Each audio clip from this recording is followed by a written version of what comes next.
com Ele em glória. O texto que nós vamos meditar hoje, irmãos, vai ser apenas um versículo do capítulo 4. O título da nossa mensagem hoje é o primeiro mandamento. E é importante, eu tenho percebido, que na nossa congregação, não diferente de tantas outras, que procura defender a verdade das Escrituras, existem ainda pessoas que não conhecem os fundamentos da fé. E nós temos a obrigação de estarmos sempre relembrando os fundamentos da fé, pois sem os fundamentos, tudo aquilo que é posto em cima deles irá ruir. Como o Senhor Jesus dá um exemplo tão vívido em Mateus capítulo 7, a casa construída sobre a areia. Ela vai ter a mesma aparência da casa construída sobre a rocha, mas o destino das duas casas são opostos, apesar da aparência ser muito parecida.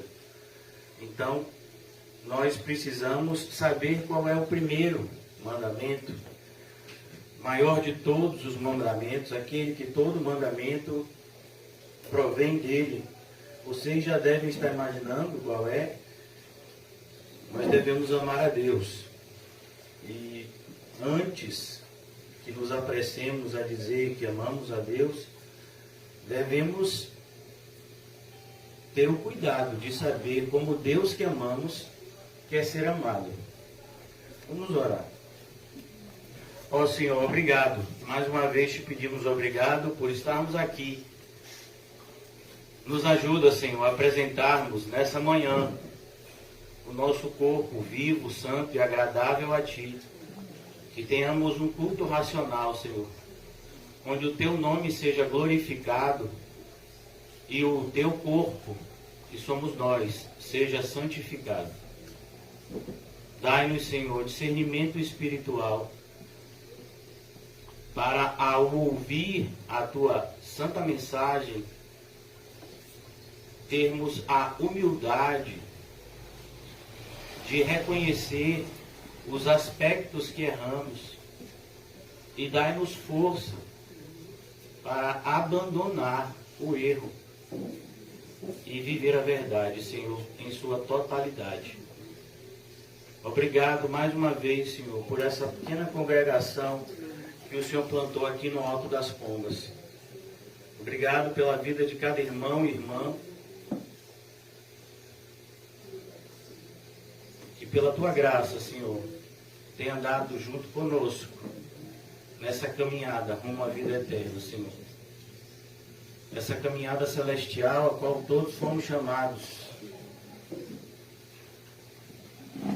onde o caminho é apertado.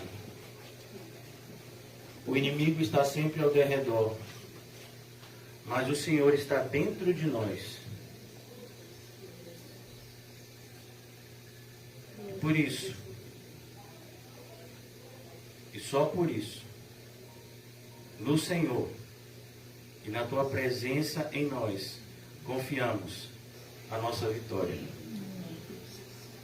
Ajuda-nos, Senhor. Apresentamos a vida dos nossos irmãos e irmãs enfermos. Seja com eles, para que em breve possamos estar reunidos, ou aqui na terra ou no céu.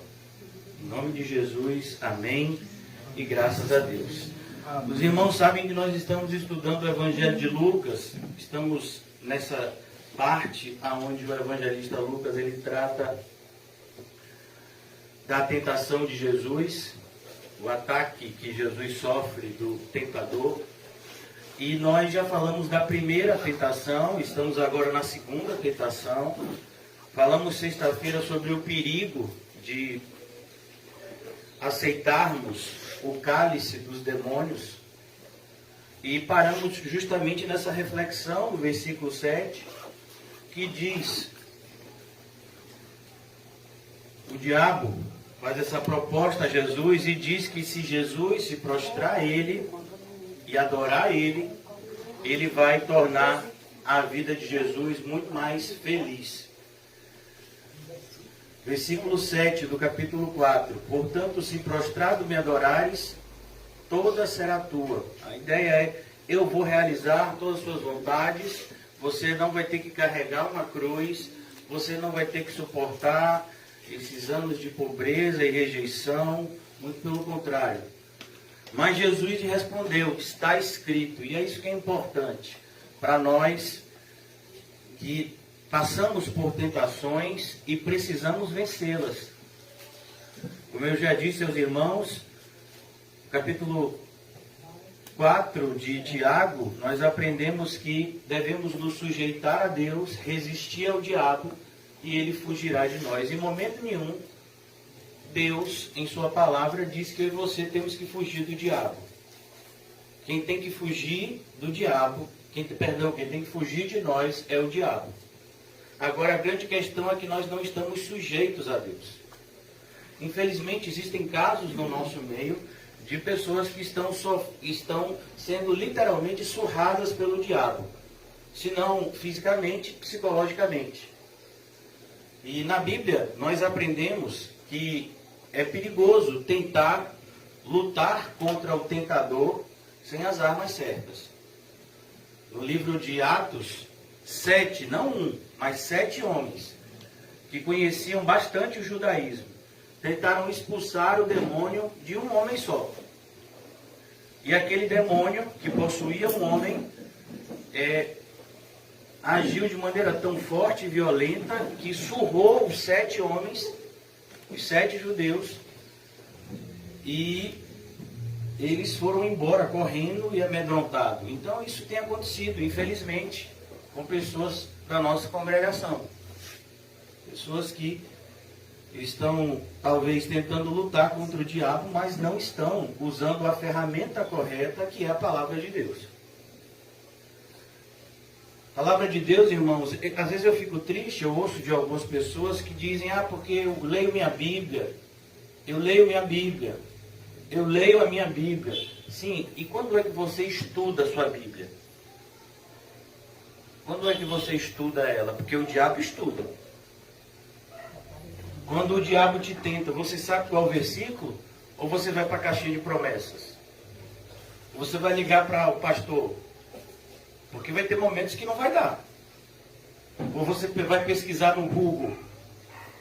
Então você precisa manejar bem a palavra do Senhor. Não tem outra saída, irmãos. Você precisa dedicar tempo da sua vida estudando a Bíblia. Estudando a Bíblia em oração. Uma pessoa que estuda a Bíblia, essa pessoa tem a consciência da importância da oração. Pois quanto mais você estuda a Bíblia, mais você vê a importância do autor da Bíblia estar ao seu lado te explicando ela. Mas é isso, a gente está vivendo tempos assim. Pessoas se dizem evangélicas, não sabem nada de Bíblia e, mais triste, não querem saber. A ignorância, irmãos, a ignorância significa falta de conhecimento. A ignorância, ela anda lado a lado com a ira. Eu não sei se você já notou. Quando uma pessoa não sabe o que lhe responder, o que é que ela faz? Ela grita. A ignorância anda lado a lado com a violência. Quando a pessoa não consegue falar com você e mostrar para você, convencer você acerca dos argumentos dela, então ela age violentamente contra você. Foi por isso que Estevão foi martirizado. Porque o Sinédrio, os homens mais sábios da religião judaica, não sabiam como contrapor o que Estevão estava pregando com toda a autoridade do Senhor. E aí agiram com violência. Então, quando uma pessoa age com violência contra um cristão verdadeiro, na sua grande maioria é por causa disso. Porque biblicamente não tem argumento. É como Caim. Por que ele matou Abel? Porque ele não tinha argumento. As obras do seu irmão eram justas, as suas não eram. E ele não estava disposto a mudar. Então nós não temos desculpa, irmãos. O grande pecado do povo de Deus sempre foi e tem sido, no Antigo Testamento e no Novo, não conhecer a Deus. No livro de Isaías, começa assim o livro de Isaías, irmãos. O livro mais citado no Novo Testamento é o livro do profeta Isaías. O livro do Antigo Testamento mais citado no Novo é o livro do profeta Isaías. Vocês sabem como começa o livro do profeta Isaías.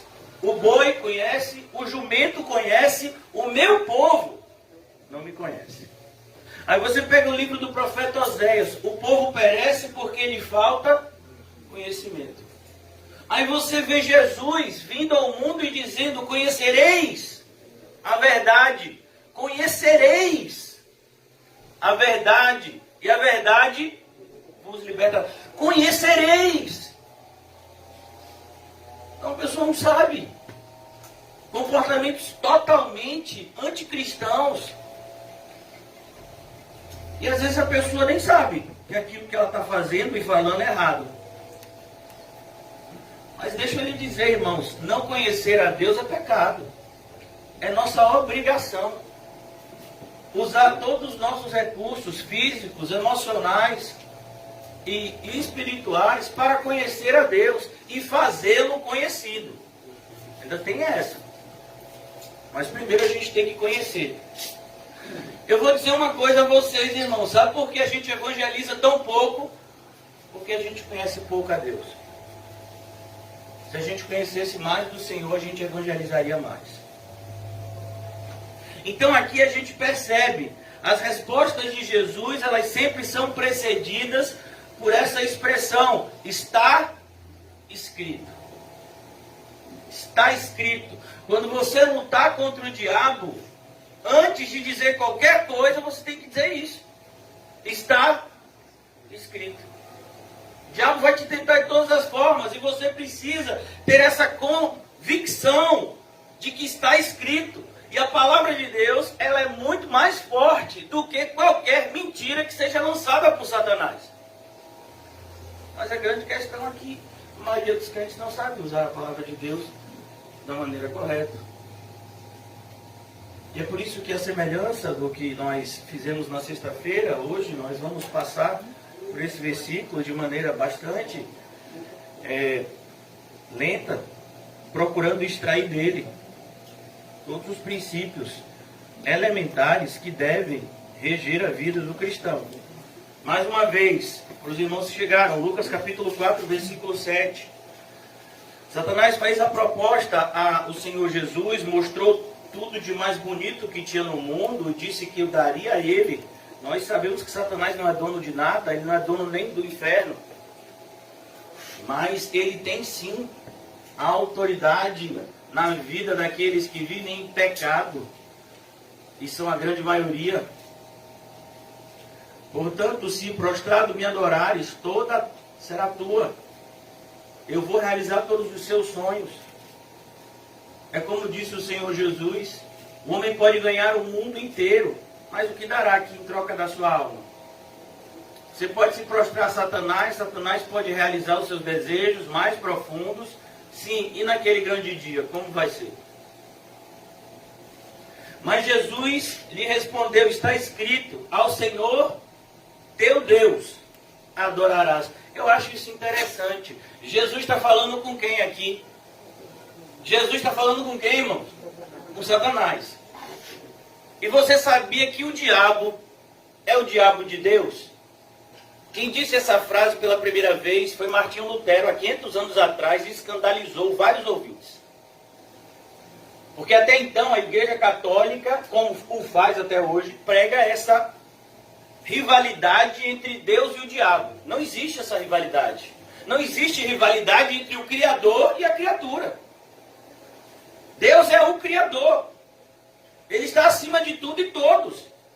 Satanás é apenas um anjo criado, que perverteu-se e por conta disso, juntamente com aqueles que com ele se rebelaram no céu, foi expulso do céu e vive na terra temporariamente. Quando então será lançado na condenação eterna, juntamente com aqueles que o seguem aqui na terra, os homens que o seguem. Sua rebelião. Então Jesus, ele diz, ao Senhor teu Deus adorarás e só a Ele darás culto. Qual é a referência bíblica, irmãos? Vocês podem me dizer qual é o versículo que o Senhor Jesus está usando? Deuteronômio. Deuteronômio 6:13. Vamos lá?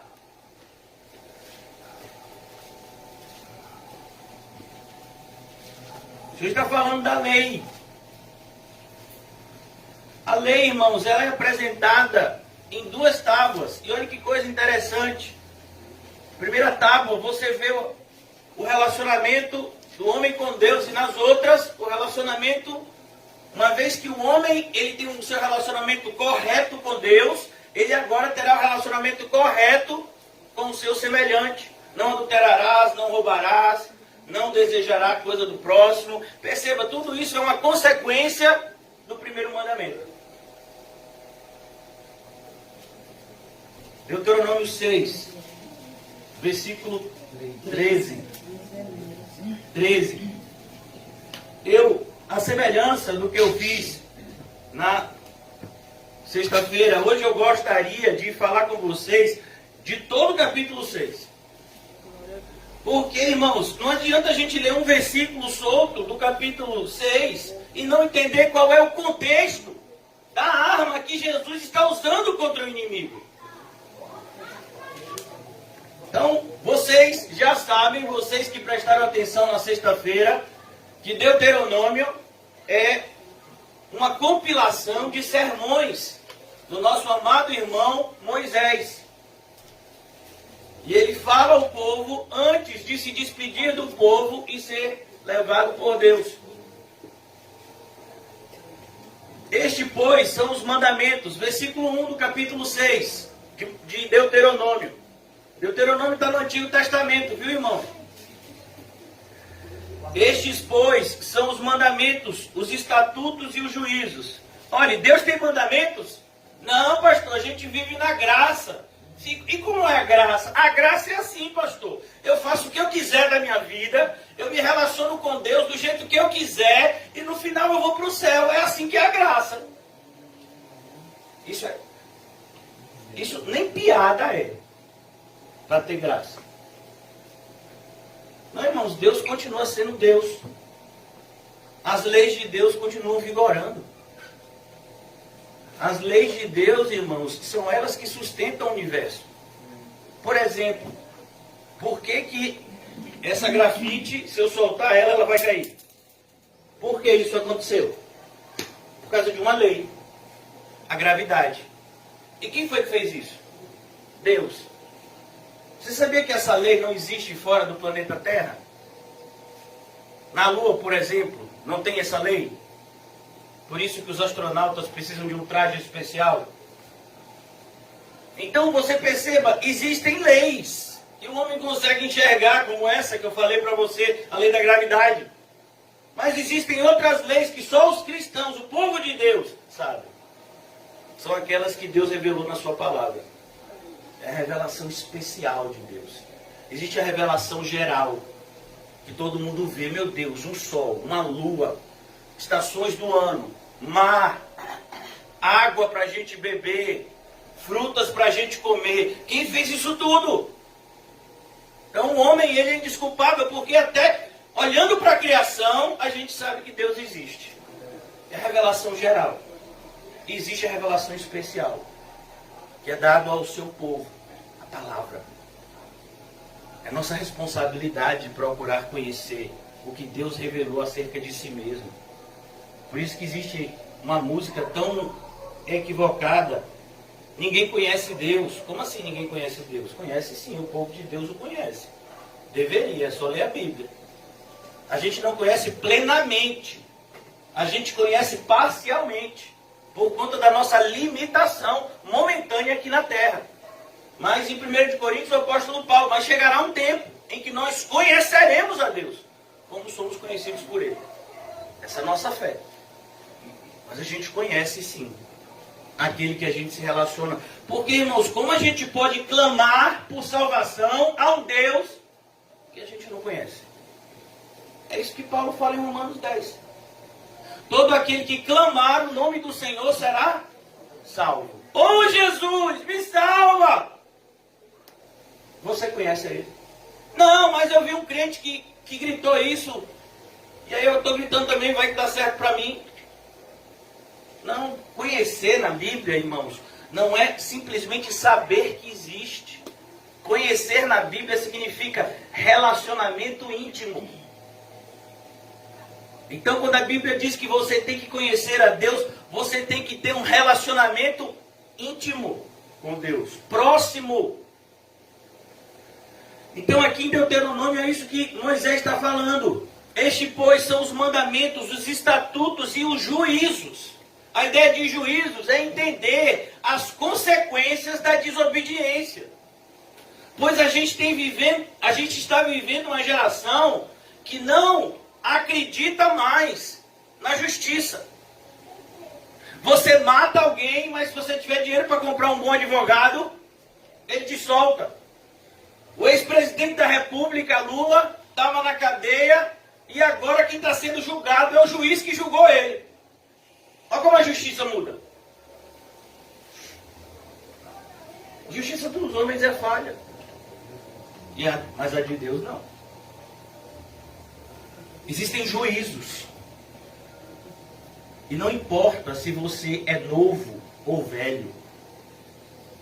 Por exemplo, como o irmão José falou aqui recentemente. Olhe, exorta os homens mais velhos com a paz. Você tem que exortar com respeito, mas você tem que exortar. Porque se uma pessoa mais velha fizer algo errado, ela vai para o inferno. Não importa a idade dela. Você acha que Caifás e Anás não eram, pelo menos Anás, né, que é o sogro, será que ele não era idoso? Quantas pessoas idosas estão morrendo hoje indo para o inferno? Então você tem que ter autoridade espiritual para falar a verdade. Estes são os estatutos, os juízos que mandou o Senhor. Deus mandou, Deus não pede. Oh, abre o seu coração. Não, Deus não pede. Oh, me obedeça. Deus manda. Para que o cumprisses na terra e que passas a possuir. Para que temas ao Senhor. Olha que coisa interessante, irmãos. Na igreja, a maioria das pessoas teme ao diabo e não a Deus. Como eu disse, se passar um vento aqui e bater e abrir a janela, se as cadeiras começarem a voar, fica todo mundo com medo. Ah, o diabo, ah! Se o endemoniado entrar ali pela porta, fica todo mundo com medo. Sim, mas você não tem medo da presença de Deus no seu culto? Você sabe quantas pessoas Deus matou em reuniões como essa? Por conta do pecado? Ou vocês nunca leram 1 de Coríntios, capítulo 11, se eu não me engano? Está falando do Antigo Testamento, não está nem falando de Nadab e Abiú, os filhos de Arão, que ele matou também no templo, quando apresentaram fogo estranho. Não, está falando de crente. Vocês se esqueceram de Ananias e Safira? E Deus matou quando eles vieram trazer dinheiro. Um dinheiro fruto de mentira. Então nós precisamos levar Deus a sério, irmãos. Temê-lo, mas não temer com medo, temer por amor. Por desagradar aquele que tanto nos ama e que nós devemos amar. Tema o Senhor teu Deus e guarde todos os seus estatutos e mandamentos que eu te ordeno, tu e teu filho. Você tem ensinado aos seus filhos os mandamentos do Senhor. Aí depois o menino cresce. Ah, que problema. Por que não ensinou quando era pequeno? Ah, dava muito trabalho na igreja. Oh, e você não sabe disciplinar o seu filho? Ah, mas aqui no Brasil, se você der um tapa numa criança, se você der uma cintada, você pode responder à justiça tutelar. Meu irmão, eu já disse lá em casa. Não quero nem saber de justiça tutelar. Quem manda nos meus filhos sou eu. Quem educa eles sou eu, ele e elas. E graças a Deus tem valido. Eu acho que eles acreditam tanto nisso que basta levantar a voz que eles ficam com medo. Graças a Deus. todos os dias da tua vida, e teus dias serão prolongados. Ouve, pois, Israel, ouve, povo de Deus, ouve. Parece que as pregações entram pelo ouvido e saem pelo outro. É impressionante. Ouve, absorve. Ó Israel, ó povo de Deus, a gente que está aqui, a gente é evangélico, sim ou não? Amém. A gente acredita que Jesus morreu pelos nossos pecados, sim ou não? Amém. Atenta em cumprires, para que te bem suceda, e muito te multipliques na terra, que mana leite e mel, como te disse o Senhor, teu Deus, de teus pais. Está falando sobre um estado de alegria que os cristãos devem gozar aqui na terra. Mas parece, irmãos, que a gente vive a pior vida do mundo. Você vai conversar com um crente hoje, meu Deus me escolheu. Esse negócio da eleição está aí na Bíblia, eu fui escolhida, eu vou fazer o quê? Se eu tentar fugir, Deus manda baleia para me comer. Aí não, aí manda esse pastor que fica dizendo um monte de coisa, se eu fizer alguma coisa errada, vai que ele me expõe no púlpito, rapaz, por onde é que eu vou? Ainda achar ruim. Deus tem escolhido, imagine. É isso que é uma terra que mana leite e mel, meu irmão. Você tem Jesus como pastor da sua alma. Você devia ser a pessoa mais alegre do mundo. Você tem um pai que gasta tempo em te corrigir, que olha por você.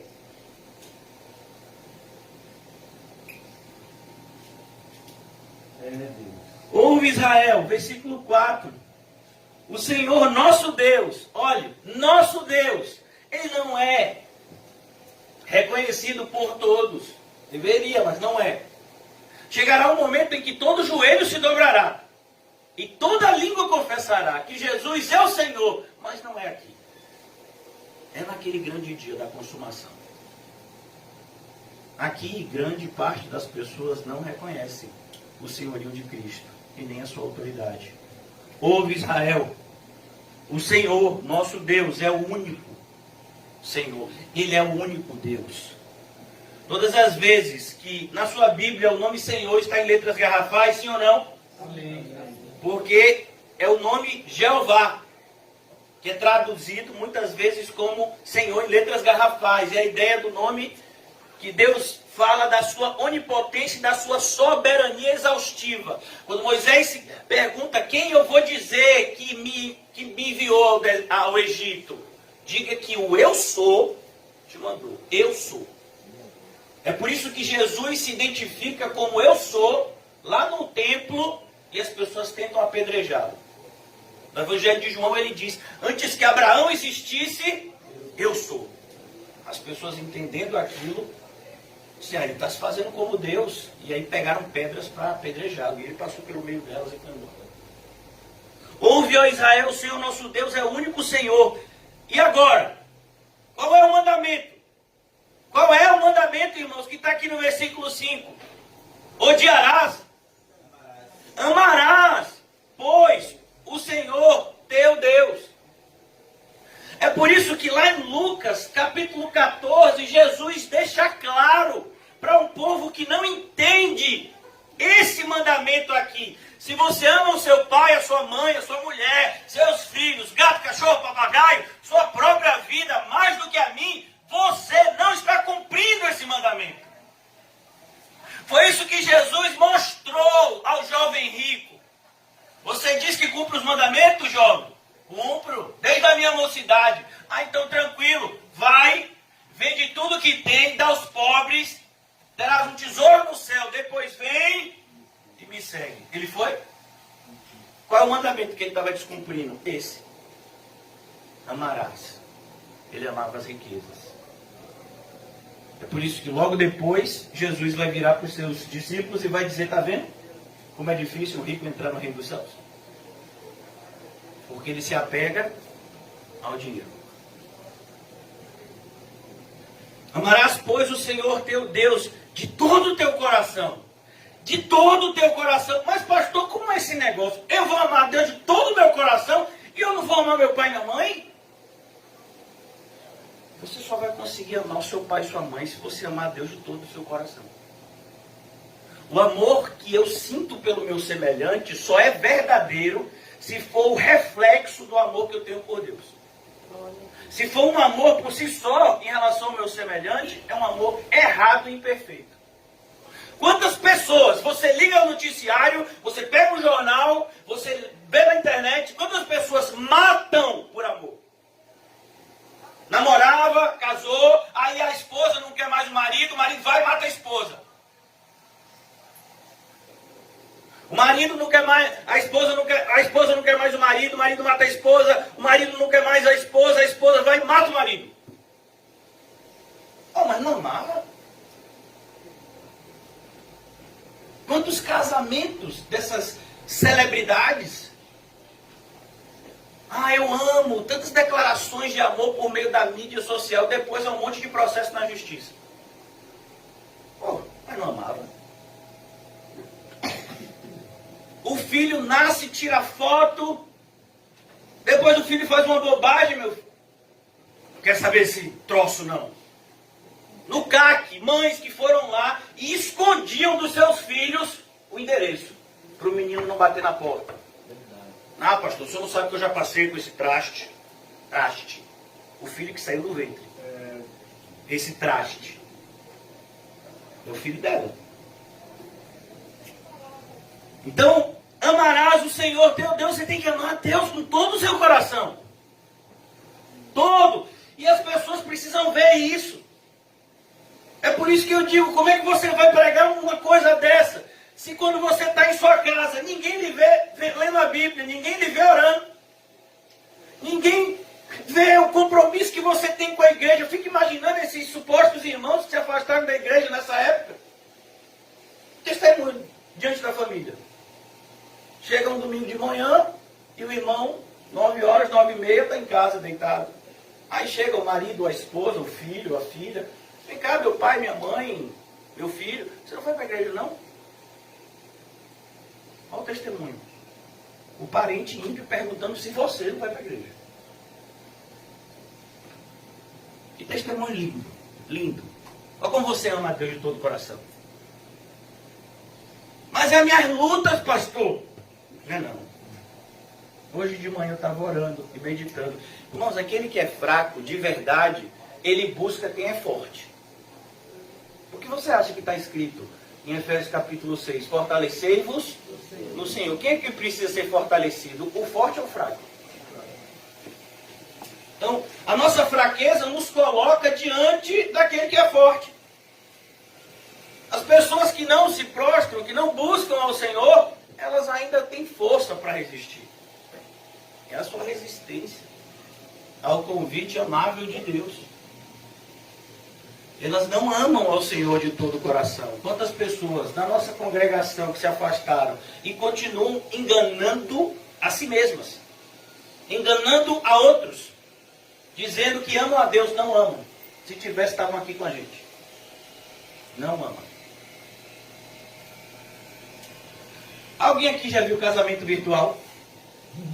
Gravidez virtual? Já viu? Alguém já viu nascimento virtual? Já viu? Agora amor virtual parece que existe agora. Eu amo a Deus, mas é Ele lá e eu aqui. Eu amo a Cristo, mas é o corpo de Cristo lá e eu aqui. Oh, que amor é esse? Amarás, pois, o Senhor teu Deus de todo o teu coração, de toda a tua alma. Olha a alma. A alma é o centro do seu ser. A alma é como se fosse, irmãos, a cabine de controle. É na sua alma que você faz as suas escolhas. A sua alma deve ser governada pelo Senhor. Como disse o apóstolo Paulo, não mais vivo eu, Cristo é que vive em mim. Isso é uma alma que ama totalmente a Deus. Aí diz isso. O viver é Cristo e o morrer é lucro. Isso é alguém que ama o Senhor com toda a sua alma. Eu esmurro meu próprio corpo. Isso é alguém que ama o Senhor com toda a sua alma. As suas escolhas não são frutos dos seus sentimentos, não são frutos da influência dos ímpios e nem do mundo. As suas escolhas são frutos da influência de Deus. Isso é alguém que ama o Senhor com toda a sua alma. Você vai para o culto mesmo nesse cenário de pandemia? Vou. Mas em acaso pode pegar o vírus? Sim, eu posso pegar o vírus em qualquer lugar e morrer. Eu posso morrer até sem o vírus. E aí? Para onde que vai a minha alma quando eu morrer? Olha, irmãos, eu tive a oportunidade de conversar com várias pessoas, até da minha família, que tomaram a vacina. Tem muita gente indignada porque eu ainda não tomei.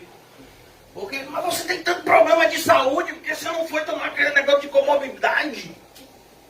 Porque ninguém disse que eu tenho comorbidade, a não ser maluquice, né, de ser crente. Mas está chegando, eu acho que minha faixa etária, acho que está vacinando 48, né? Eu tenho 42. Já está em 46? Olha, eu nem sei, meu irmão. Ainda bem pela vida de vocês. Então, eu estou com 46, daqui a pouco chega a minha faixa. Eu 42, perdão. E aí, o irmão, ele fala que você, que quando tomasse a vacina ia se sentir mais seguro. Aí essa pessoa tomou a vacina, mas parece que nem tomou nada. Não, rapaz, eu soube aí de uma pesquisa que diz que a vacina não imuniza, não. Como a história, meu irmão? Você estava aí orando para ser vacinado. Aí você foi vacinado e agora a vacina não adianta mais. Eu não estou entendendo, então. Não, pastor. Tem que ser prudente. E a prudência é só para isso? A prudência é só para tentar salvar a sua vida. Cadê a prudência para salvar a sua alma?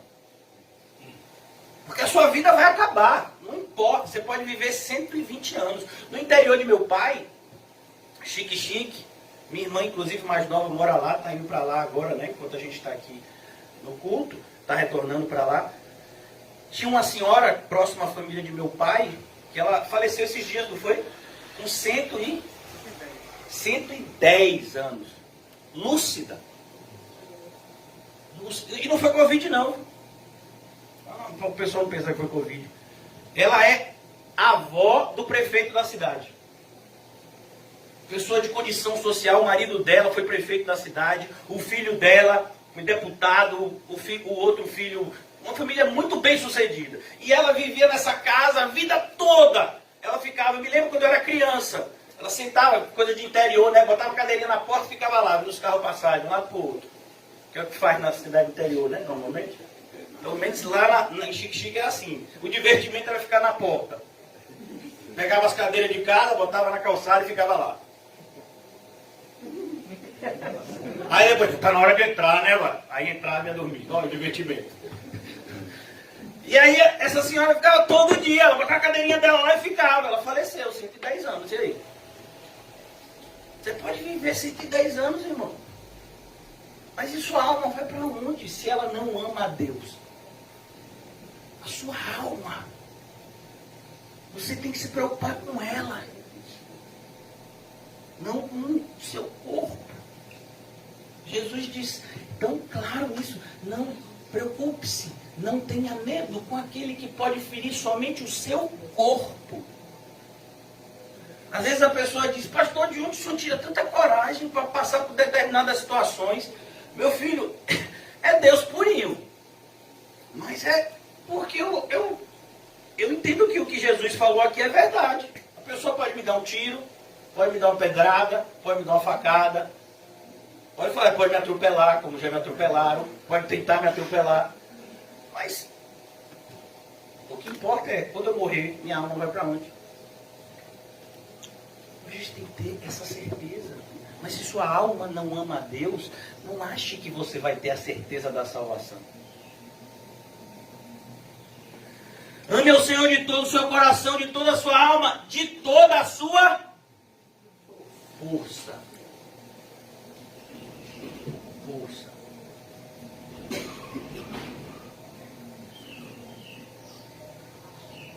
Quantas pessoas deixam de faltar ao culto por supostas falta de força. Falta de força. Pô, pastor, não estou conseguindo nem levantar da cama. Se tivesse lá alguém arrumar um balde de água gelada em cima de você, queria ver se não levantava rapidinho. Mas é isso, né? A gente não quer ser exortado, a gente quer ser afagado. Mas aquele que te afaga no pecado, irmãos, ele vai para o inferno junto com você. Seus amigos de verdade são aqueles que vão lhe exortar, para que você possa ir para o céu junto com eles. Então ele diz, você tem que amar a Deus com toda a sua força. Toda a sua força. Tem que ser para Deus. Jesus era um homem franzino, irmãos. Mas em tantos momentos, Jesus, de maneira contundente, mostrou o seu vigor, seu cuidado com as coisas de Deus, quando ele expulsou os que vendiam no templo. Quando ele pregava, ficava horas sem comer, a ponto dos discípulos se preocupar, mestre, coma alguma coisa. A sua mãe ficou preocupada com a sua saúde, porque o seu ofício exigia tanto dele, que quase o seu vigor humano acabava. Impressionante, irmãos, como a gente quer fazer as coisas para Deus que não nos dê trabalho. A gente quer fazer as coisas para Deus que sejam por conveniência. Não, para Deus não é assim não. Se está fácil, é porque não é para Deus. Tudo que a gente faz para Deus é muita dificuldade. Vai exigir toda a nossa força, da nossa dedicação. Essas palavras que hoje te ordeno estarão no teu coração. Será que as palavras de Deus estão no nosso coração, irmãos? Como diz o salmista, guardei a tua palavra no meu coração para não pecar contra ti. Percebeu porque a gente peca tanto? Por quê? Porque a palavra não está no nosso coração. Se é do coração que procede o pecado. Essas palavras que te ordeno hoje devem estar no teu coração. Tu as inculcarás a teus filhos. Olha a responsabilidade que a Bíblia sempre impôs a nós, como família de Cristo, de ensinar a próxima geração. A escola bíblica infantil, que acontece todas as quintas-feiras aqui. E as crianças que são chamadas a assistir o culto, ladeada de seus pais. Elas precisam ouvir isso, para que quando cresçam não se desviem. As minhas filhas devem estar assistindo, pelo menos eu às vezes ordei ontem assistir o culto. Depois quando terminar, estão assistindo? Ah, já abriram, né? Vocês duas, viu? Estou de olho. Elas não estão aqui não, estão no interior. Versículo 7, tu as inculcarás. Olha a palavra, inculcarás. Por quê? Porque a cabeça da criança é diferente da cabeça do adulto. Mas você tem que ir lá insistir. Um adulto, às vezes, você explica uma vez, ele entende. A criança, você tem que explicar a mesma coisa, às vezes 100 vezes. Mas é a nossa obrigação. O irmão, vale tão a pena. Eu tenho 3 filhos lindos. Ontem eu tive um presente de Deus, a oportunidade de passar a tarde com meu filho mais velho, que eu já não via há muito tempo. E ele está quase do meu tamanho. E que alegria perceber que as orações que eu tenho feito têm sido ouvidas.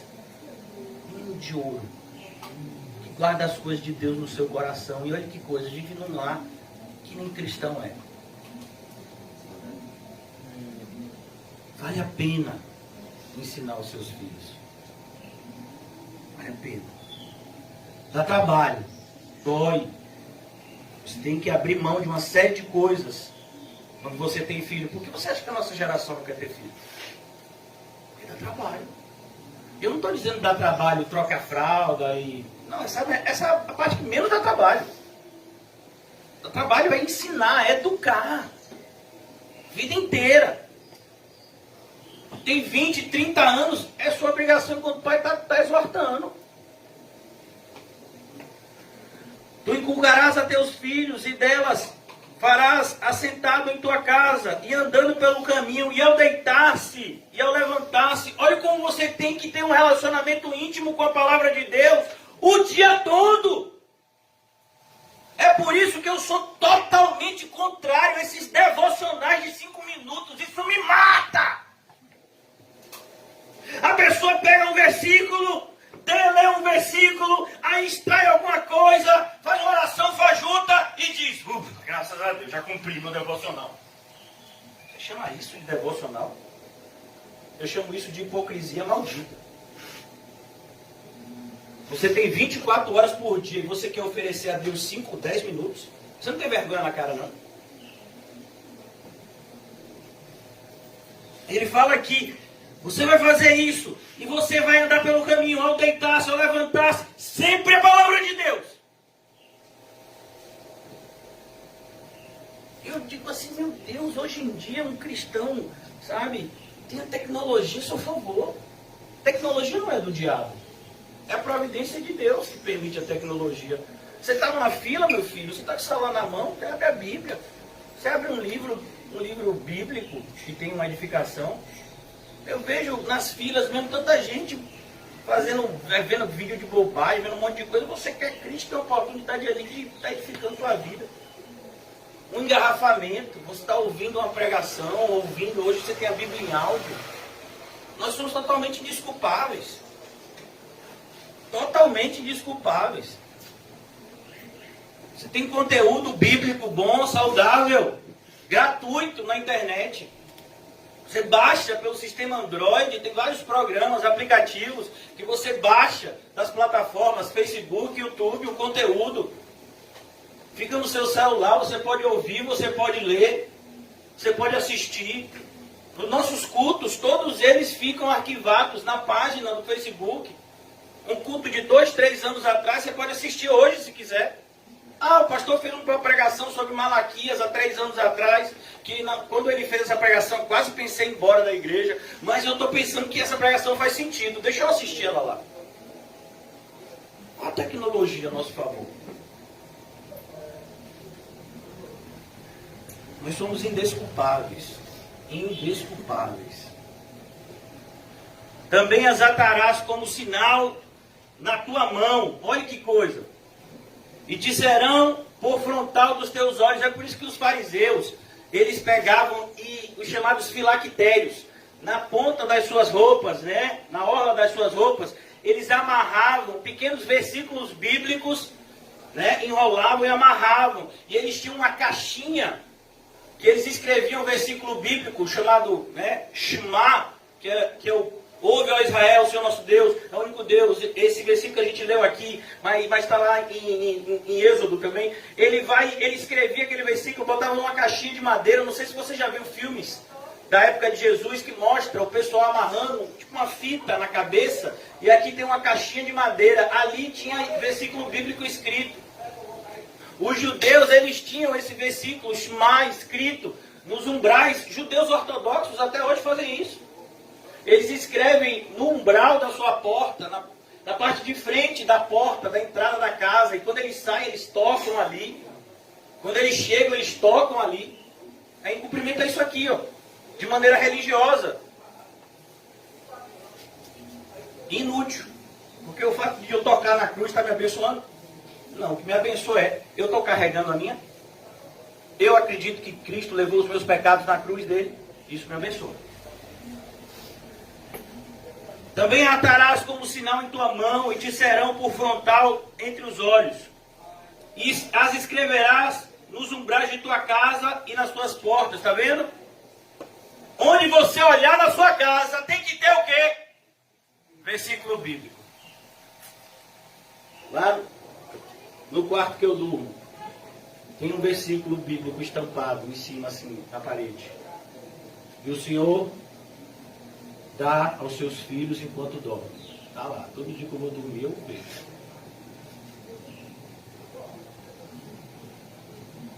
Versículo 10. Havendo-te, pois, o Senhor teu Deus introduzido na terra que sob juramento prometeu a teus pais, Abraão, Isaque e Jacó, te daria grandes, boas cidades, que tu não edificaste, e casas cheias de tudo que é bom, casas que não enchestes, e poços abertos que não abristes, vinhais e olivais que não plantastes, e quando comeres e te fartares, guarda-te, para que não esqueças o Senhor. Irmãos, quando a gente chegar no céu, alguém pensa que vai chegar no céu aqui? Eu penso.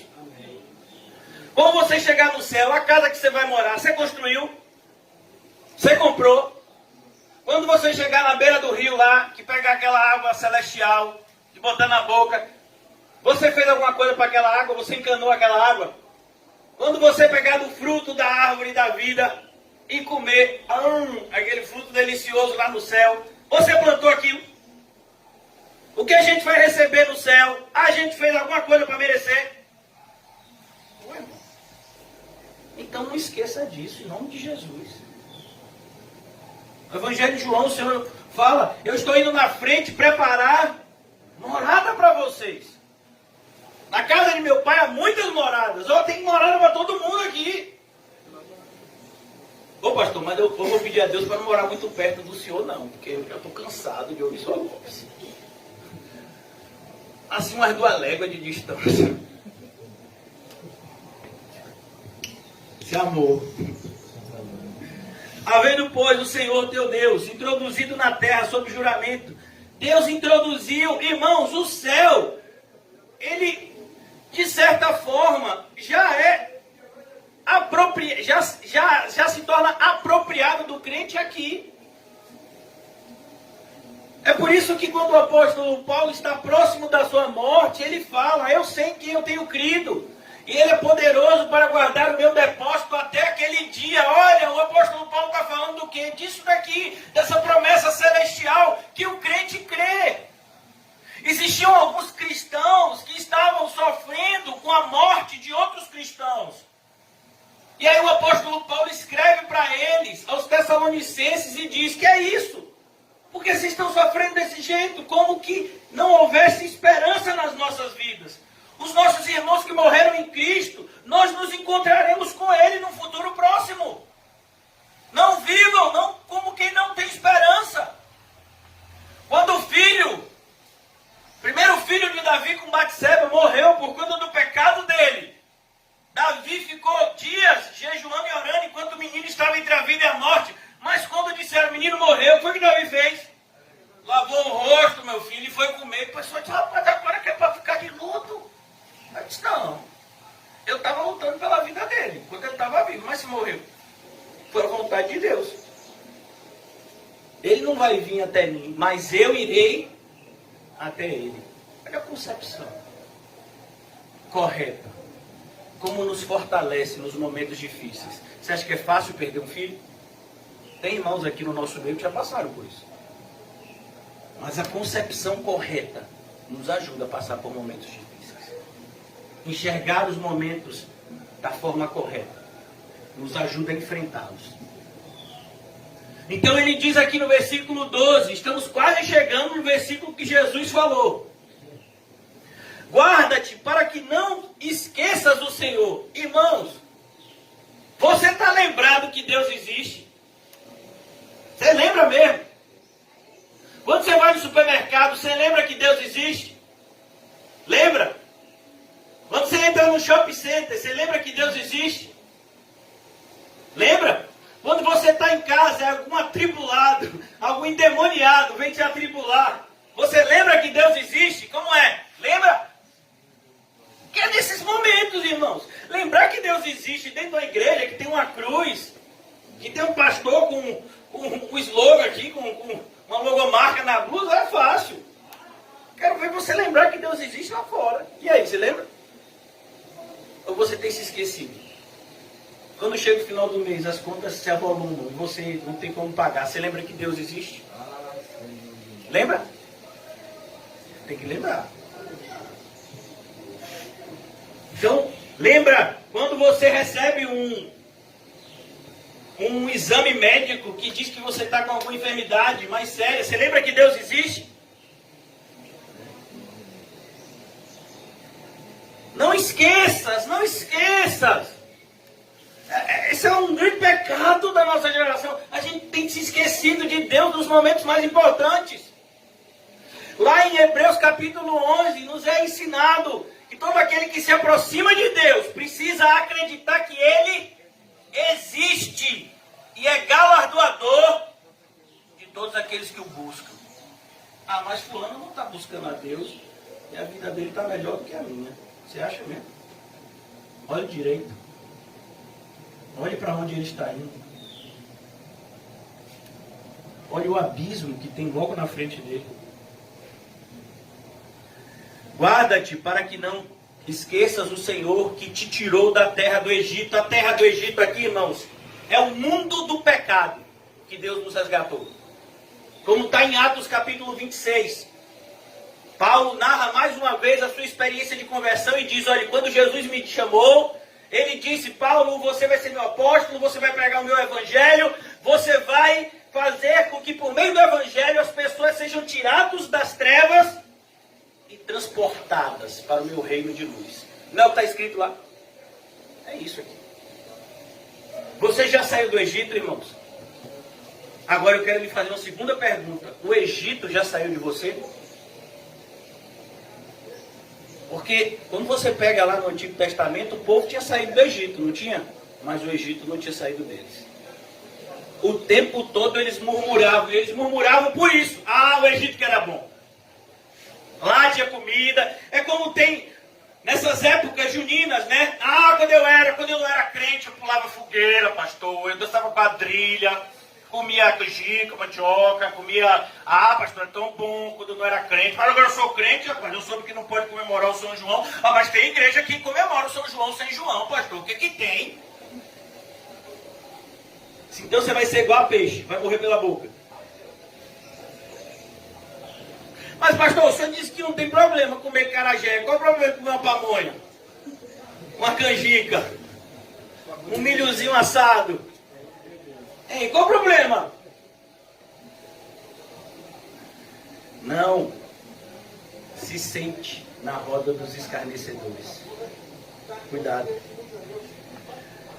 Então ele diz, para que não te esqueças que te tirou da terra do Egito, da casa da escravidão, da servidão. Você era escravo do diabo e nem sabia. Tem quantos irmãos que a gente ama que estão sendo escravizados pelo diabo e nem percebe. E quando você vai exortar, ele ainda fica com raiva de você.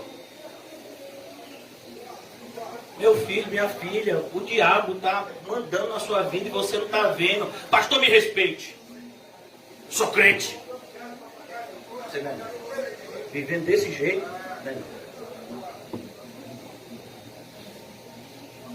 O Senhor teu Deus temerás. Ó, o Senhor teu Deus temerás. Você teme mais a Deus ou passar fome? Você teme mais a Deus ou passar por uma enfermidade? Você teme mais a Deus ou ser rejeitado por aqueles que você ama? Se eu perguntasse aqui, você teme mais a Deus ou o diabo? A maioria talvez dissesse, né, sem pensar, não, eu temo mais a Deus, é lógico, eu sou crente. Não, meu filho, eu quero saber essas coisas que eu falei. Na hora que você for passar pelas necessidades, você vai temer mais a Deus?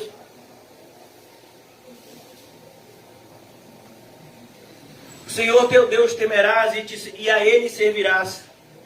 E pelo seu nome jurarás. Só o nome de Deus. Não seguirá outros deuses. Não seguirá outros deuses. Você não vai seguir outros deuses.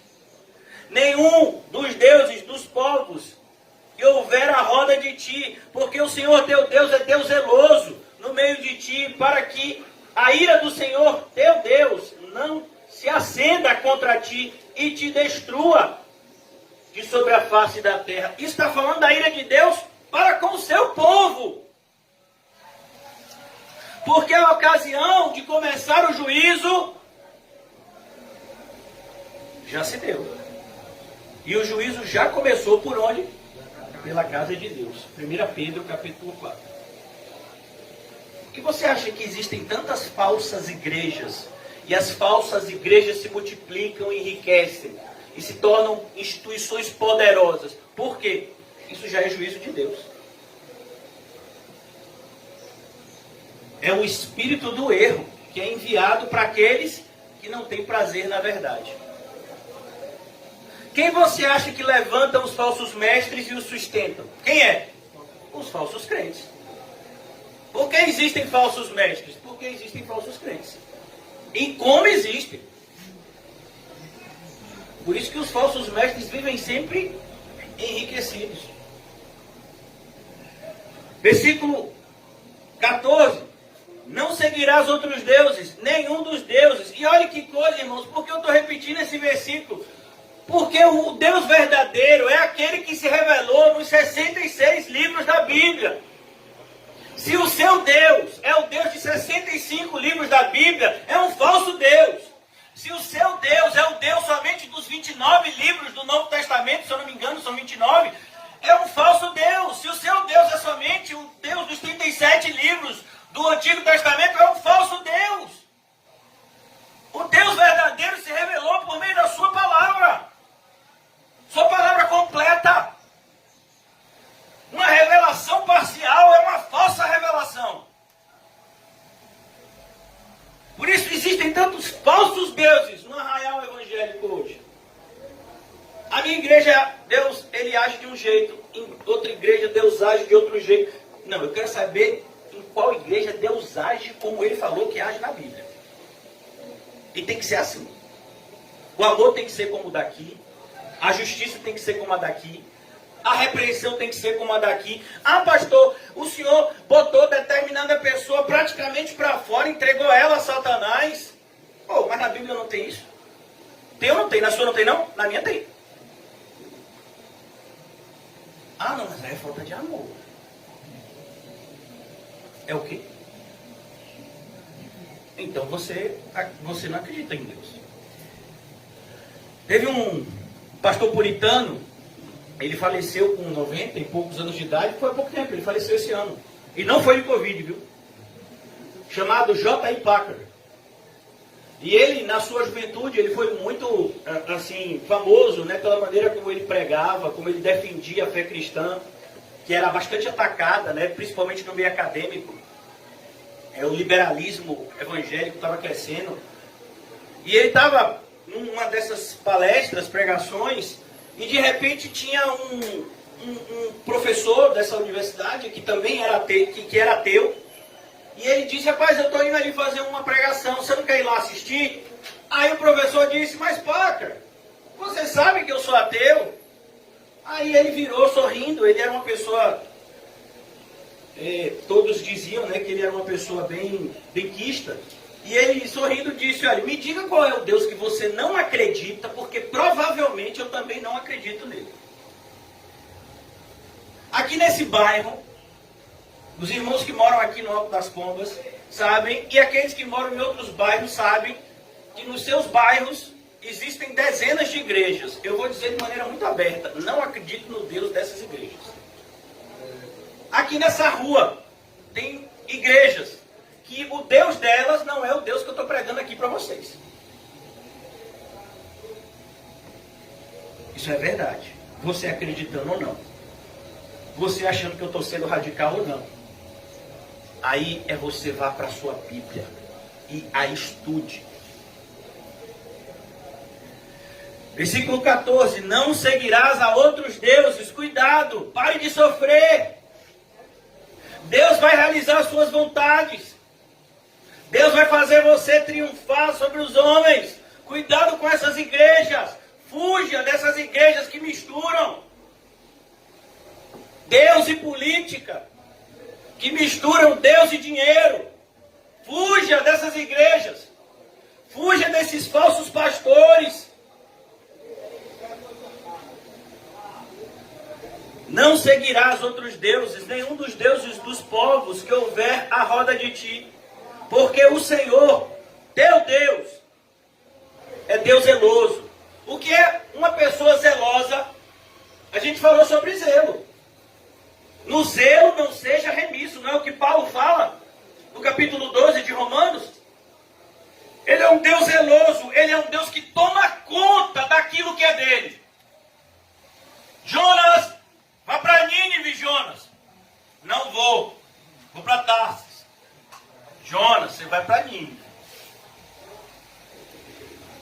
Moisés, bora Moisés, vai falar lá com o povo. Mas Deus, eu não sei falar direito, Deus. Moisés, quem foi que fez a língua, rapaz? Ele é um Deus que toma conta. Às vezes a gente diz, o Senhor é o meu pastor, nada me faltará. Não é o Salmo 23? 100% dos crentes sabem esse versículo decorado. Se você perguntar, me diga um versículo da Bíblia, dificilmente vai ser outro. Vai ser esse. O Senhor é o meu pastor, nada me faltará. Você sabia que um pastor cuida da ovelha, inclusive da ovelha que fica querendo fugir? José disse aqui como é que o pastor faz com a ovelha que quer fugir. Sabe como é que ele faz? Ele quebra a perna. E aí ele vai enfaixar aquela perna e ela não vai conseguir andar durante um tempo. E aí por isso ela vai ficar bem pertinho dele. E aí nesse período ela vai se apegar tanto ao pastor, por conta dessa proximidade dele carregar, que quando ela tiver com a perna sarada, ela vai ser a que vai ficar mais grudada com ele. Por isso que tem um salmo que Davi fala, quebrar essa minha perna, alguma coisa assim. Isso é uma referência pastoral, do ofício do pastor de ovelhas mesmo, daquele que cuida de ovelha, do animal. Aquela ovelha fujona, ele quebra, para o bem dela, e fica carregando ela. Aí ela fica tão acostumada com o cheiro do pastor, com cuidar, que quando a perna fica boa, meu filho, tirar ela do cangote da perna vai ser difícil. Mas ele quebrou a perna para o bem dela. Foi muito melhor ter a perna quebrada do que ser devorada por um lobo. Sim ou não? Quando Jesus diz, é melhor arrancar um olho do que se perder todo. É melhor ou não? Então é amor. Isso é amor. Isso é zelo. Deus zeloso no meio de ti. Para que, versículo de número 15, porque o Senhor teu Deus é Deus zeloso no meio de ti, para que a ira do Senhor teu Deus não se acenda contra ti e te destrua sobre a face da terra. Não, Deus não está de brincadeira. Não ache que Deus está de brincadeira com você, porque Ele está te dando tempo. Ele está te dando tempo para que você se arrependa e não para que você peque mais. Ele está te dando tempo para que você se arrependa e não para que você se afunde mais no pecado. Versículo 16. Não tentarás o Senhor teu Deus como tentaste em Massá. Jesus vai falar desse versículo lá. Diligentemente guardarás os mandamentos do Senhor teu Deus, e os seus mandamentos e os seus estatutos que te ordenou. Farás o que é reto e bom aos olhos do Senhor, para que bem te suceda, entres e possuas a boa terra, a qual o Senhor, sob juramento, prometeu a dar a seus pais, lançando todos os teus inimigos de diante de ti, como o Senhor tem dito. Quando teu filho te perguntar, dizendo o que significam os testemunhos, estatutos e juízos que o Senhor, nosso Deus, vos ordenou, então dirás a teu filho, éramos servos de Faraó no Egito, porém o Senhor de lá nos tirou com poderosa mão. Eu me lembro, irmãos, quando minhas filhas eram menores, hoje elas já têm 11, 12 anos, e elas sempre foram criadas dentro da igreja, ensinadas nas coisas do Senhor, e elas ouviam falar do meu passado, e elas têm bem dividida na mente delas, se você sentar e conversar com elas, elas vão dizer, não, porque quando meu pai não era crente, quando meu pai não era crente, sabe a diferença da época que você estava no Egito e da época que você foi tirado de lá? Será que as pessoas próximas a você sabem essa diferença? Um cristão do passado chamado Agostinho, conhecido como Agostinho de Hipona, estudioso das Sagradas Escrituras, ele foi um homem entregue à imoralidade durante uma grande parte da sua vida, e ele ganhou muito dinheiro, ele era uma pessoa inteligente, e ele era um orador eloquente, e ele ganhou muito dinheiro e usava tudo isso para práticas imorais e para autossatisfação. E ele se converteu, Jesus o regenerou de maneira poderosa, e ele se dedicou ao estudo das Escrituras e à prática delas. Olhe, a prática delas. E um dia uma mulher do seu passado o viu na rua e começou a gritar: Agostinho, Agostinho! E ele, quando viu a mulher, meu filho, ele foi com medo. Que ele lembrou do passado dele. E ele adiantou o passo. E a mulher também adiantou. Ó o cão, rapaz. O cão nem esconde o rabo. E a mulher adiantou também. Agostinho, Agostinho! Aí ela gritou para ver se ele... Eu sou aquela! Aí ele virou. Mas eu não sou mais aquele. E olha, foi embora, meu filho. Será que você é assim? Ou você ainda é aquele? Ou aquela? Isso é regeneração. É isso que fez Jesus triunfar no deserto sobre a tentação. E é isso que fará você triunfar também sobre as tentações da vida. Você não ser mais aquele. O diabo precisa saber disso. Que você não é mais aquele que caía sobre os seus manjares. Não. Eu sei quem você é, viu, Satanás? Eu sei das suas armas. Diligentemente guardarás. Versículo de número 21. Então dirás a teu filho: éramos servos de Faraó do Egito, porém o Senhor de lá nos tirou com poderosa mão. Aos nossos olhos fez o Senhor sinais e maravilhas, grandes e terríveis, contra o Egito e contra Faraó e toda a tua casa. E dali nos tirou para nos levar e nos dar a terra que sob juramento prometeu a nossos pais. O Senhor nos ordenou, cumpríssemos esses estatutos e temêssemos o Senhor nosso Deus, para o nosso perpétuo bem, para nos guardar em vida, como tem feito até hoje. Será por nós justiça, quando tivermos cuidado de cumprir todos estes mandamentos perante o Senhor nosso Deus, como nos tem ordenado. Você entendeu? Que é isso que Jesus está dizendo a Satanás? Satanás, voltando agora para Lucas capítulo 4, onde a gente começou. Satanás, o Egito não está mais em mim. Um teólogo do passado, ele tem essa frase, apesar dos seus equívocos em relação à soteriologia correta, mas ele tem essa frase que é bastante correta. Ele diz: olha, a salvação é quando Deus nos tira do mundo. A santificação é quando Deus tira o mundo de nós. Deus já tirou o mundo de você? Como é que está?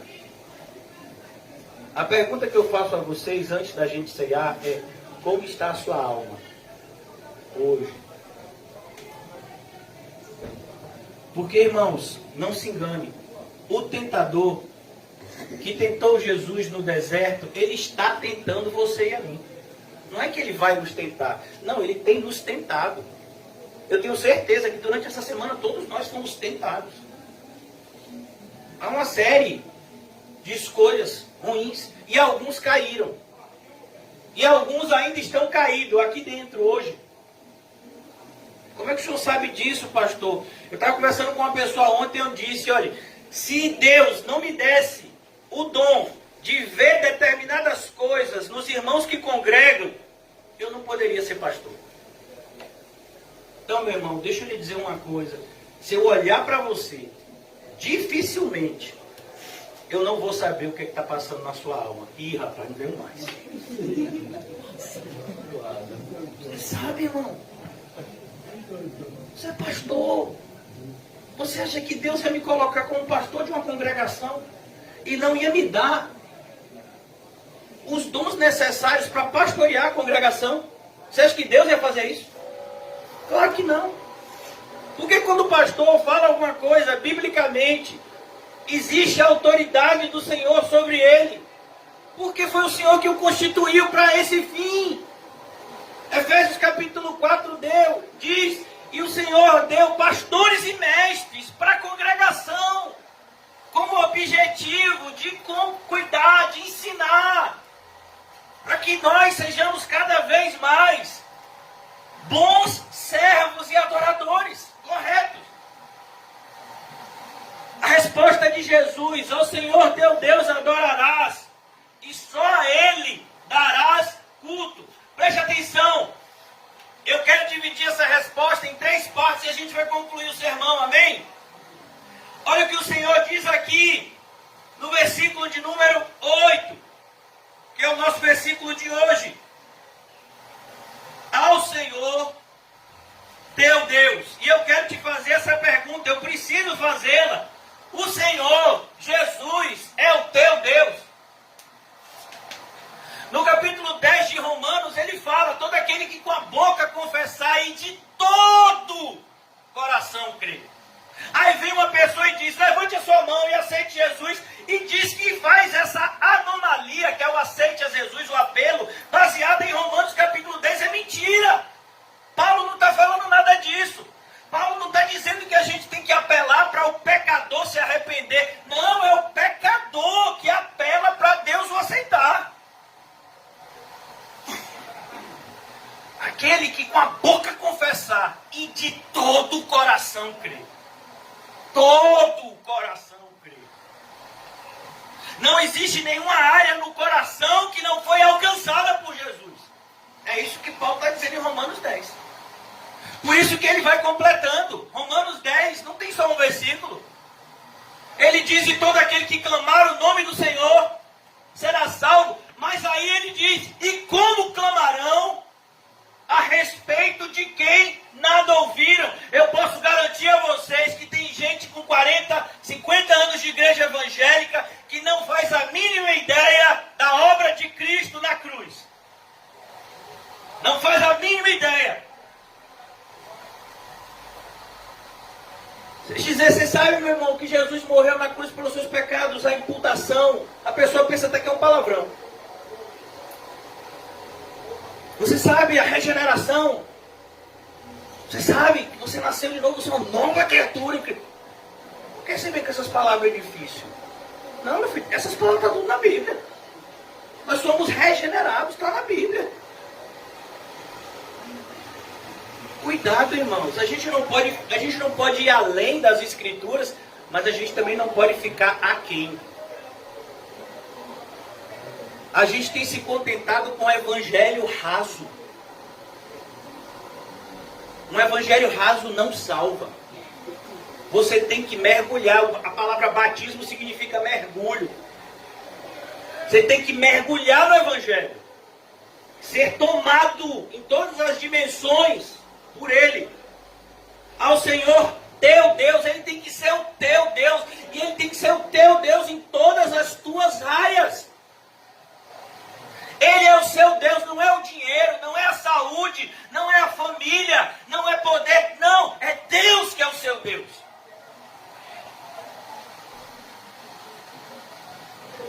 Uma das coisas que me entristece é quando eu vejo pessoas no nosso meio que, como cristãos, se importam mais com o que os seus familiares pensam do que com o que a Bíblia ensina. Imagina. É sério mesmo. Ah, pastor, mas aí eu não estou indo para a igreja porque assim meus filhos não estão deixando. Seus filhos? Eu não estou indo para a igreja porque meu marido, minha esposa, sabe, eu não estou indo. Não entendi, não, não entendi. Você sabia que o único momento em que o marido não tem autoridade sobre a mulher é na fé? Sabia disso? Você sabia disso? Esposas, vocês sabiam disso? Que se você é uma esposa crente e seu marido tentar lhe afastar de Cristo, você tem autoridade de não se submeter ao seu marido, porque existe uma autoridade superior do seu marido, que é Cristo. Você sabia, mulher? Por que você acha que Paulo tratou desse assunto em 1 de Coríntios 7? Quando Paulo chegou em Coríntios e pregou o Evangelho, marido e esposa ouviram, mas ambos não se converteram. Aí existiam maridos que se converteram, mas a esposa não. Esposas que se converteram, mas o marido não. E agora, Paulo? Meu marido disse que se eu for para a igreja, se eu continuar sendo crente como a Bíblia manda, ele vai me abandonar. Paulo disse, então deixa que te abandone. Você que não pode abandonar Cristo.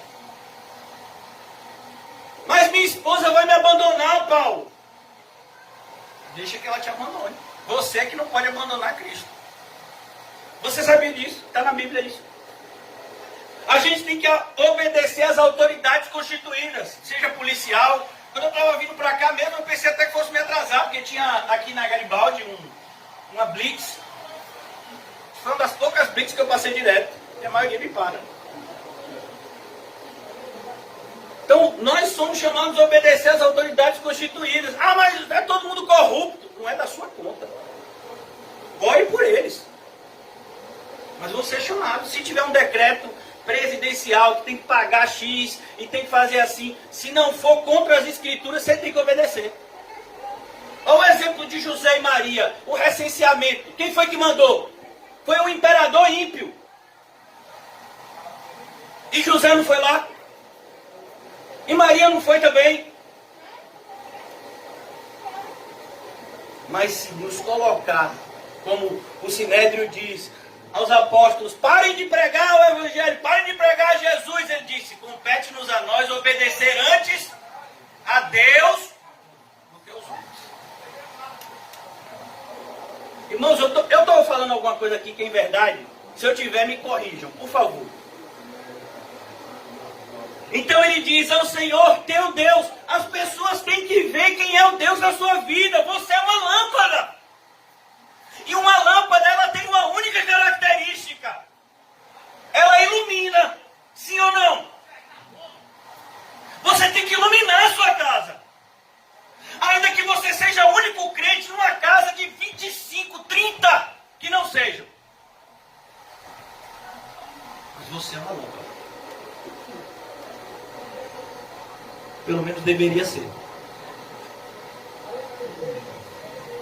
Aí ele diz, como é que a gente mostra que a gente é luz? Pela sua adoração. Acho bonita essa palavra. Pastor, eu sou do grupo de adoração. É? Como assim? E tem grupo de adoração? Eu pensei que todos os crentes deveriam ser adoradores. Pelo menos foi o que Jesus me ensinou. Para você ensinou diferente, foi? Porque a pessoa acha que a adoração é vir aqui pegar o microfone e cantar. Não, isso não é adoração. Louvor não é pegar o microfone e cantar na igreja. Isso não tem nada a ver com louvor. Louvor é cantar hinos que glorifiquem a Cristo. Isso é louvor. Existe louvor e existe música cristã. É diferente. A maioria hoje em dia é música cristã, não é louvor. Então aqui ele diz, adorarás. Algum de vocês se lembram do que aconteceu com a mulher samaritana e o encontro de Jesus em João, no capítulo 4? Senhor, nós aprendemos que devemos adorar no monte Gerizim. Os judeus, o seu povo, Jesus, diz que a gente tem que adorar em Jerusalém. E aí, Jesus? Jesus disse o quê? Os judeus estão certos. Ó. Sabe aquele seu irmãozinho pentecostal que diz, eu nasci no fogo? Ele está errado. Repreenda ele. Porque se ele nasceu no fogo e ele vai morrer no fogo, ele está indo para o inferno. Sabia disso? Quando João Batista diz, olha, Jesus é aquele que batiza com o Espírito Santo e com fogo. Ele está dizendo, é aquele que leva para o céu e aquele que manda para o inferno. Eu nasci no fogo. Como a história vai? Então é inferno. Ô pastor, mas ele tem uma fé tão sincera, mas sinceridade, irmãos, sem a verdade, manda para o inferno do mesmo jeito. Você acha que os islâmicos não são sinceros na fé dele? Você acha que os espíritas não são sinceros na fé dele? Você acha que os católicos, adoradores de Maria, não são sinceros na fé deles? Mas a fé deles é falsa. E por que você está com vergonha e com medo de falar isso?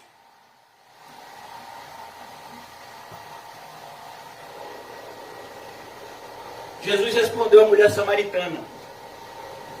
Deus está em busca. A busca do Senhor não terminou. Continua. Hoje aqui ainda. Deus está em busca de verdadeiros. Será que nós o somos? Verdadeiros adoradores que adorem ao Pai em espírito. e em verdade. Olhe, se a sua teologia não é bíblica, você não está adorando em verdade. Tá? Sim ou não? Se você está fundamentado em coisas que não são bíblicas, você está adorando, mas é em verdade. Mas a minha fé é sincera. Deus sabe que eu sou sincero na minha fé. Mas ela é falsa.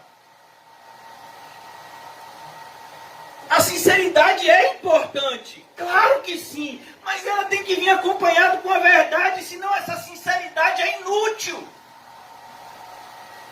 Você tem que ser sincero na sua fé. Mas uma fé que seja verdadeira, pautada nas Escrituras. O obreiro aprovado é aquele que manuseia bem a palavra de Deus. Terceira parte. Primeira delas, só Deus. Segunda delas, adorá-lo. Terceira parte, prestar culto. Aqui a gente já aprendeu, sexta-feira, não foi? Qual é o culto que Deus quer da gente? É um culto racional. Ó, você tem que saber o que você está fazendo aqui. Tem determinadas igrejas, eu já frequentei elas. João está aqui, ele já frequentou comigo essas igrejas. A gente ficava nessas igrejas, o pessoal ficava lá, sentado assim. Oh, aleluia! É glória! Amém! Rapaz, eu fazia também. Quando o pastor, amém! Amém! Me pergunte se eu sabia o que era amém. Fazia a mínima ideia. Depois que eu vim descobrir que amém significa que assim seja. A pessoa pegava na minha mão, falava um monte de coisa, é isso que te digo assim, vaso, e aí dizia um monte de coisa que não era compreensível, e olhava para mim e dizia amém, e eu dizia amém. Mas eu não sabia o que eu tinha falado. Isso é um culto racional? Não, isso é um culto irracional. Irracional. Agora vê, se Deus vai querer que você venha para a igreja e fique assim. Vem cá, meu filho, você é peão? Eu sei que está todo mundo dando risada aqui, mas seja sincero, se mais 50% das igrejas da Bahia não são assim. O pentecostalismo tem dominado as igrejas, principalmente no Nordeste.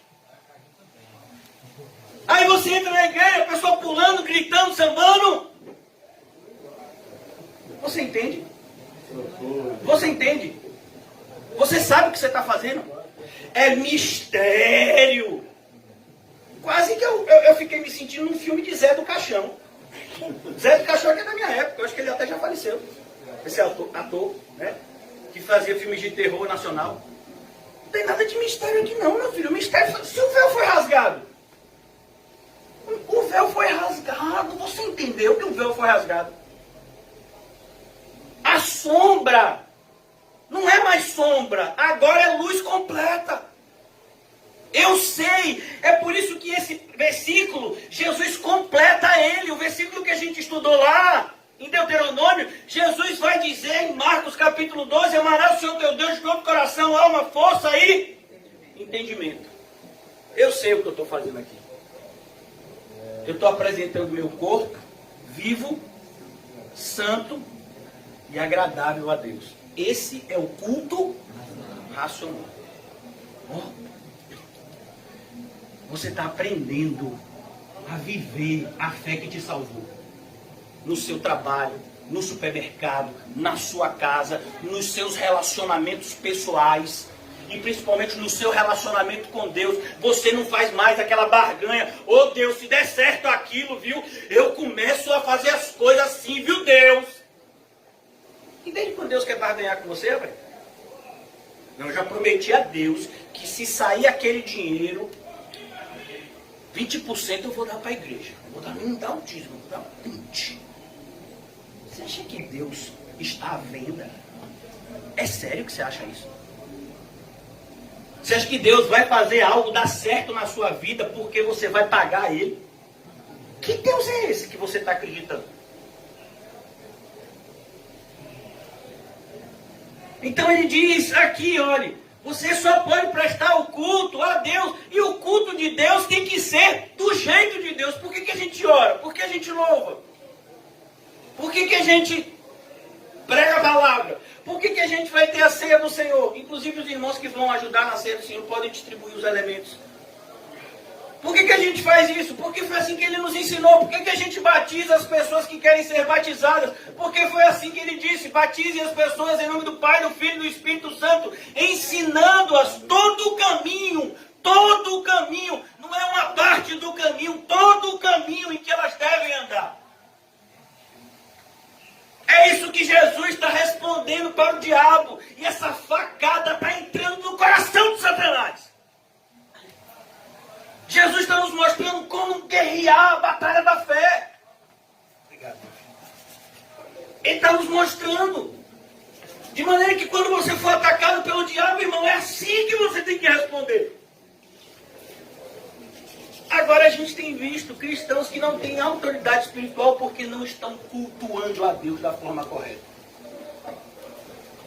Deixa eu lhe dizer uma coisa: se os seus parentes que convivem com você sabem que você não é um crente de verdade, imagine o diabo. Se até os seus parentes próximos sabem que o seu cristianismo é de araque, imagine o diabo. Você acha que o diabo não sabe quem você é em secreto? Você acha que ele não sabe? Que você entra no seu quarto, todo mundo pensa que você está orando e você está na internet. Todo mundo pensa que você está orando e você está...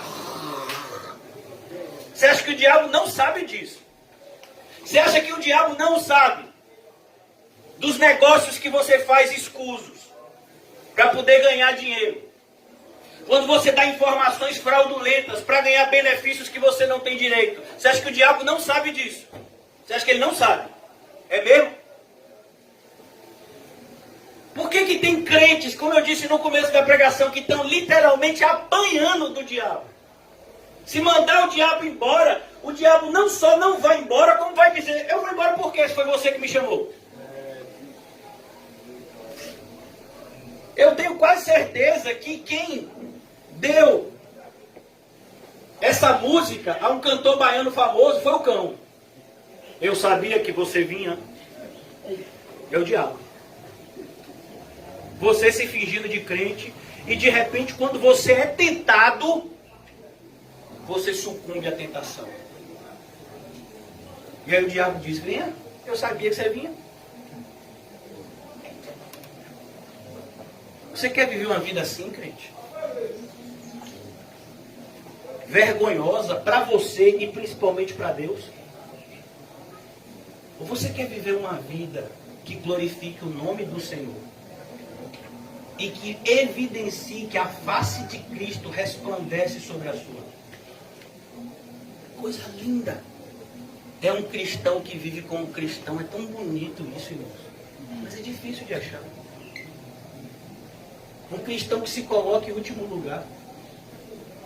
Um cristão que não se importa em perder dinheiro, desde que ele possa agradar a Deus com o seu testemunho. Um cristão que não fique reclamando por qualquer coisa, mas que aprenda a dar graças a Deus em todas as coisas. Um cristão que se afasta do mal e que se aproxima do bem. Olha, uma das coisas que mais me assusta é ver irmãos e irmãs que se sentem mais à vontade do lado do ímpio e imoral do que do lado do crente sincero. Eu fico assustado com isso. Como é a história agora? Pô, pastor, é porque os irmãos da igreja eles são meio chatos, né? Chato é você que está dizendo isso. Privilégio você ter irmãos e irmãs que querem viver a fé cristã, que você devia estar vivendo. Então, irmãos, quando o Senhor Jesus fala isso, e lá, olha, eu vou mostrar a vocês aqui rapidamente, em Mateus, quando Mateus organiza o seu evangelho, vocês não precisam abrir não, mas em Mateus capítulo 4, quando Mateus organiza o evangelho, ele coloca essa tentação como a última. Mateus capítulo 4, versículo 10. Então Jesus lhe ordenou: retira-te, Satanás, porque está escrito: ao Senhor teu Deus adorarás e só a ele darás culto. E com isso deixou o diabo, e eis que vieram os anjos e o serviram. Qual a autoridade? Quando você se porta como cristão, sabe quem foge de você? É o cão. Sabe o camarada crente? O apóstolo Paulo. O diabo tinha tanto receio de Paulo, e se alguém chegasse com um pedaço de roupa, pelo cheiro, rapaz, eu vou embora.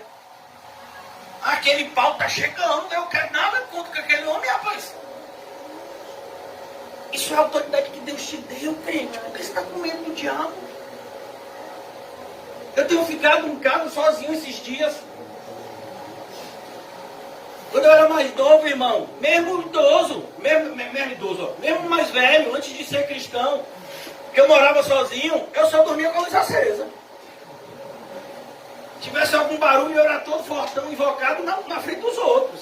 Mas em casa sozinho, eu tinha medo de assombração. Agora, meu filho, eu fico lá, meu filho, olha, bate as coisas, bate a janela, cai cadeira. Você se assusta. Deitado eu estou, deitado eu fico. Pastor, mas se for o diabo, eu não tenho nada a ver com ele, meu filho. O problema não é a presença do diabo, o problema é a ausência de Deus. O diabo vai estar sempre ao derredor. Mas a pergunta que eu faço a você é, Deus está dentro de você? E quando eu estou deitado, Deus está dentro de mim. Então se o diabo está ao derredor, para mim pouco importa. Não, pastor, mas caiu uma cadeira, vai lá, repreende o diabo. Eu digo, meu filho, eu estou deitado no meu quarto, caiu a cadeira na sala, eu vou lá fazer o quê? Eu vou dormir que amanhã tem culto. Meu filho, não se preocupe, eu vou repetir, com a presença do diabo. Ele vai estar ao derredor, você vendo ou não, você sentindo ou não. O que você tem que se ocupar com todas as suas forças é buscar estar cheio do Espírito Santo. É ter a presença de Deus cada vez mais forte e perceptível para você e para os outros. Porque do mesmo jeito que as pessoas vão sentir o poder de Deus em você, não tenha dúvida, Satanás também vai. Olha, irmãos, quando você está buscando a Deus, até Satanás fica com receio. Ele não vai de vez, não. Porque ele sabe. A Bíblia diz que ele é astuto. Se ele sabe que vai perder porque você está cheio de Deus, você acha que ele vai se aproximar de você nesse momento? Ele se aproxima da gente quando a gente perde a vigilância ou perde a vida de oração. Mas se a gente viver orando e vigiando, não caireis. Não é o que Jesus disse? Jesus é mentiroso? Não. Então você está com pão na mão, você está com copo, um fruto da vide na mão. Jesus morreu pelos nossos pecados. Sabe o que Paulo fala desse momento? No capítulo 8 de Romanos ele diz, aquele que entregou o seu próprio filho por amor a nós, é isso aqui, ó. Como não nos dará juntamente com ele todas as coisas?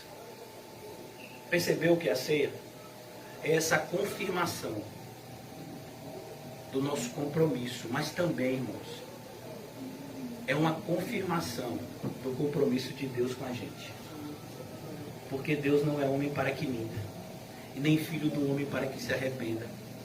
Ainda que sejamos infiéis, Ele permanece fiel. Você se arrependeu? Você pode ceiar hoje e ter a plena convicção de que o Espírito Santo de Deus vai te fortalecer e te ajudar contra o pecado, não a favor dele. Que o Senhor nos ajude a comer e beber para a glória dele.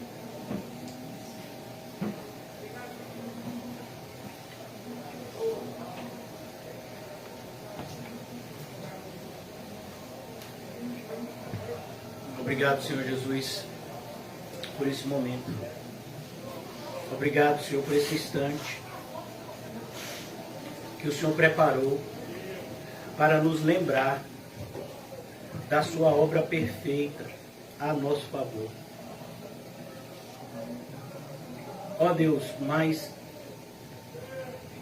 Nos socorre na nossa fraqueza, pois sabemos que existe um perigo daqueles que estão crendo em vão.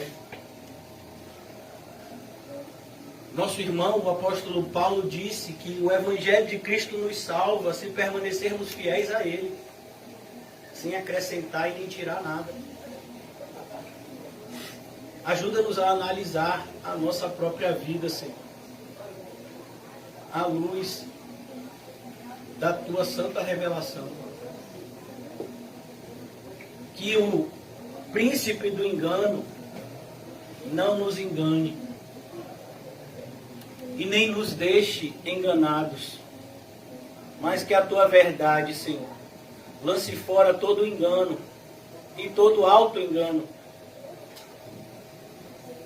Ajuda-nos a enxergar o que realmente está nos nossos corações.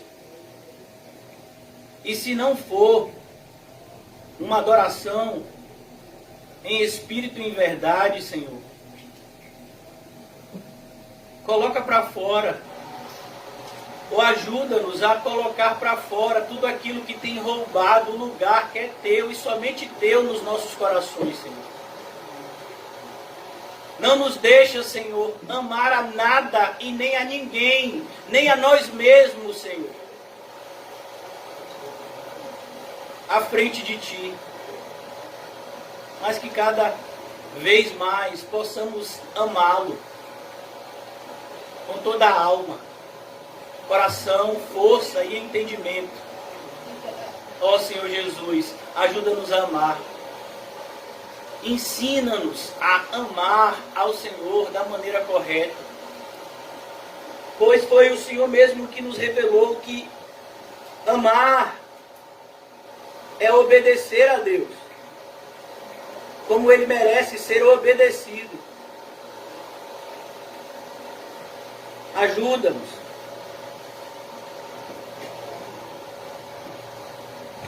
Ajuda-nos, Senhor. Eu oro pela nossa pequena congregação. Ajuda aqueles irmãos que estão fracos e enfraquecendo. Aqueles que estão mornos, Senhor. Em nome de Jesus, que eles não saiam daqui mornos. Mas que o Senhor mostre para eles tanto a salvação eterna quanto a condenação eterna. Para que possamos todos perceber que o Senhor tem colocado diante de nós a vida e a morte, mas tem nos ensinado a seguir o caminho da vida. Ajuda-nos, Senhor, a seguir pelo caminho da vida. Ainda que a porta seja estreita, que o caminho seja apertado, esse é o caminho da vida eterna. Que seja esse o caminho que os nossos pés percorrem. Ó Senhor Jesus, que a nossa vida seja um constante aproximar-se de Ti e afastar-se do mundo. Em nome de Jesus. Amém e graças a Deus. Amém, irmãos? Saúde-se com um cumprimento santo. E enquanto você estiver indo para casa, reflita, questione-se. Será que o Egito já saiu de mim?